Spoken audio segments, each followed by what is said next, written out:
Hello and welcome to Class Act Media. I'm Jack and yeah, okay, I'm super late with this list. Also, does anyone really care about the video game opinions of a guy with only 20 subscribers? Who cares? I'm gonna do it anyway. Now before we start off, let me say the obligatory "this is my opinion, you may disagree," and the equally obligatory "I haven't played every game." Everyone got that? Cool, let's do a list. Number 10.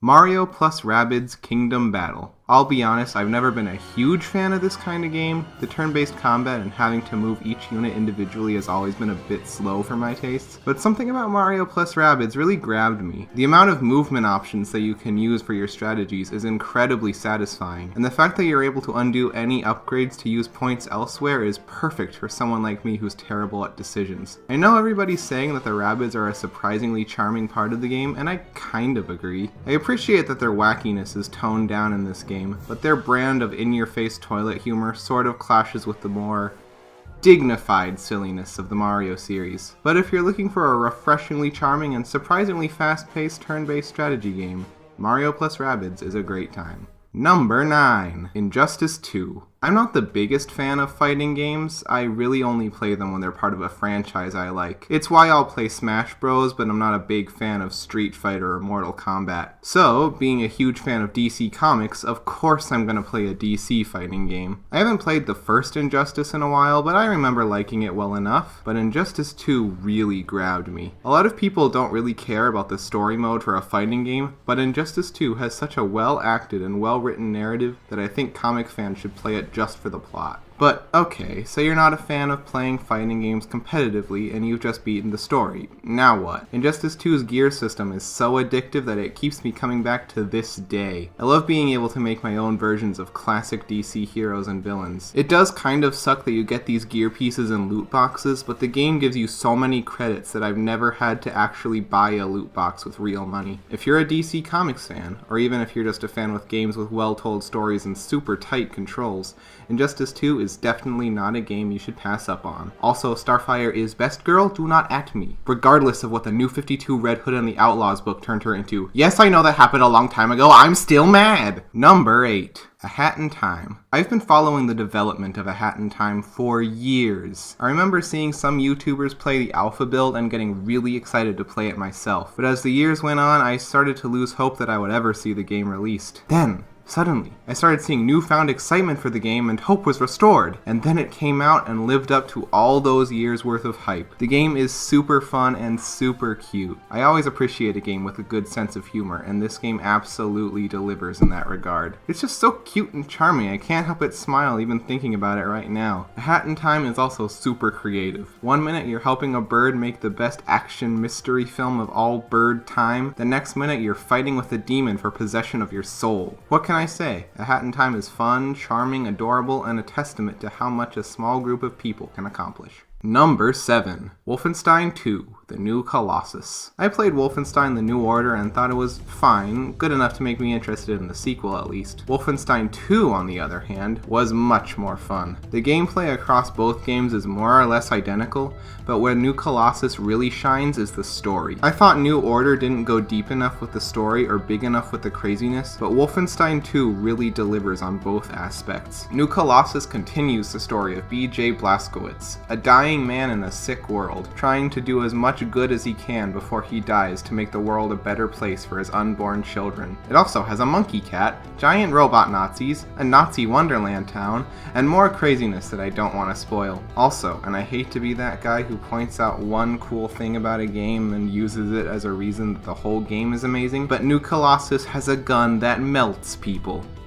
I think that speaks for itself. Number 6. Uncharted: The Lost Legacy. For the longest time, I didn't think this game was ever going to happen. I bought the season pass when I got Uncharted 4, something I rarely do and I never recommend doing, just because I knew there was going to be a DLC story and I wanted to be able to play it as soon as it came out.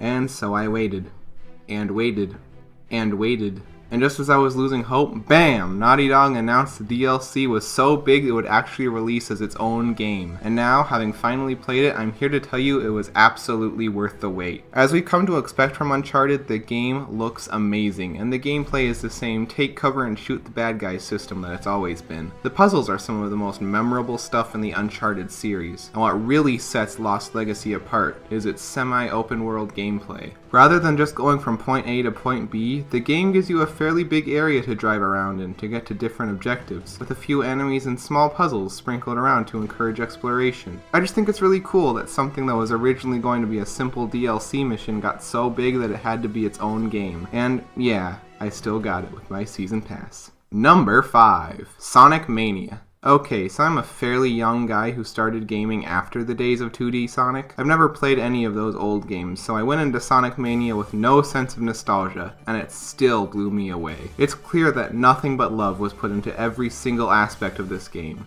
Every song is a jam. The animation at the beginning is equal parts beautiful and adorable, and every level is the perfect blend of speed and platforming. This is a true testament to what love and passion will give you. A much better product than whatever the suits in Sega's boardroom made with Sonic Forces. I loved Sonic Mania just as much as the people making it clearly did, and had fun every second of playing it, except that octopus boss in Oil Ocean Zone. Oh, you go fuck yourself in your fat fucking ass! Number 4. Metroid Samus Returns. Gonna be using trailer footage for this segment because I don't have a 3DS capture card, and I don't think any of us want to watch footage from a camera pointed at my 3DS. Man, E3 2017 was a good time to be a Metroid fan. Not only did we get confirmation that development had started on Prime 4, but after the show Nintendo dropped the bomb, a new 2D Metroid game coming out in 2017. Needless to say, I was excited. And now, having played the game, it's all I could ever have hoped for. The controls, the graphics are both A+. Fighting the same 3 Metroid bosses over and over gets a bit tedious at times, but those 3 fights are so tense and action-packed that I really didn't mind it. Also, I know some people got frustrated that they kept having to go back to old areas when they got new upgrades, but that's one of the things I love not just about Samus Returns, but Metroid as a whole. You have to earn the right to see everything the game has to offer, and I was more than willing to put in that effort. If you're a fan of Metroid and can't wait for Prime 4 to come out, this is a fantastic way to tide you over. Or Tide Pod you over. I'm in with the kids. I know they way. Oh god, I should stop before I turn into MatPat. Number 3. Shovel Knight, Spectre of Torment. I know what you're thinking. Jack, this is an add-on to a game that didn't even come out in 2017. You fool, you moron, you dolt, you numbskull. Well, if you're done insulting me, I'll explain myself. Yes, the Shovel Knight expansions have basically just been playing through the main campaign with a different character, but they changed so much that they may as well be their own games. So if we're looking at the expansions as separate games, Spectre of Torment is the best Shovel Knight game yet. It certainly has the best story, going deep into Spectre Knight's tragic backstory, which I won't spoil here if you haven't played it yet. Gameplay-wise, Spectre of Torment is fast-paced and blood-pumping. The coolest part? It's free.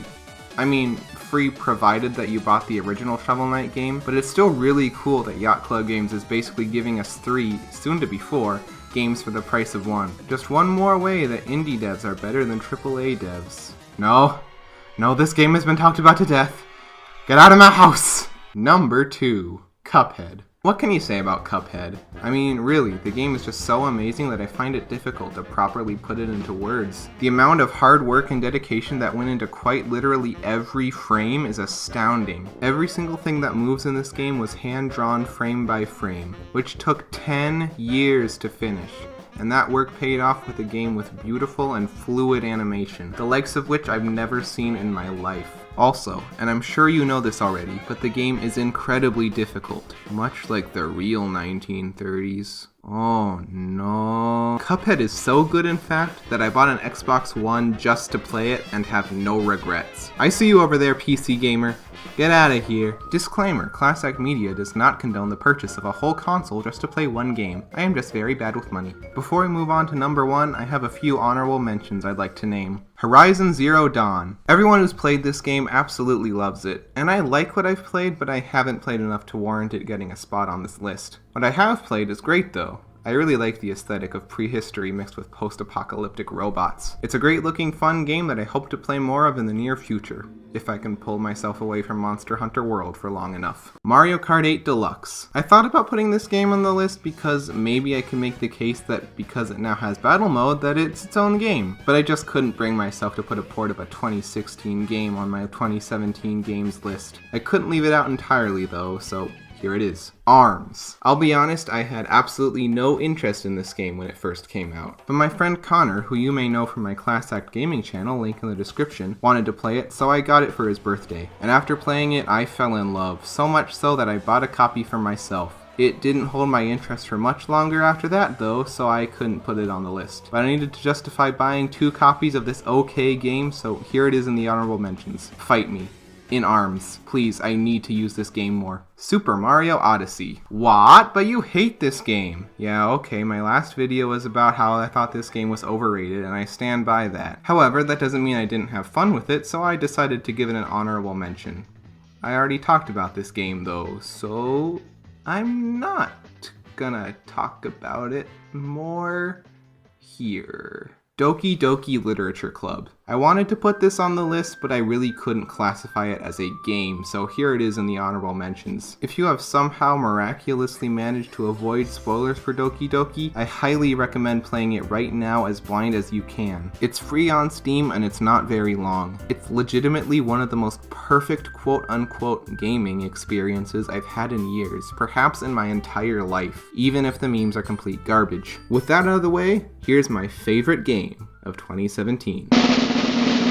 Number 1, The Legend of Zelda: Breath of the Wild. Well, yeah, duh. Thanks for watching. If you like this video, why not subscribe to the channel? If you can't get enough of me, you can follow me on Twitter, subscribe to my gameplay channel, or follow me on Twitch. Links to all of those in the description. See you guys later.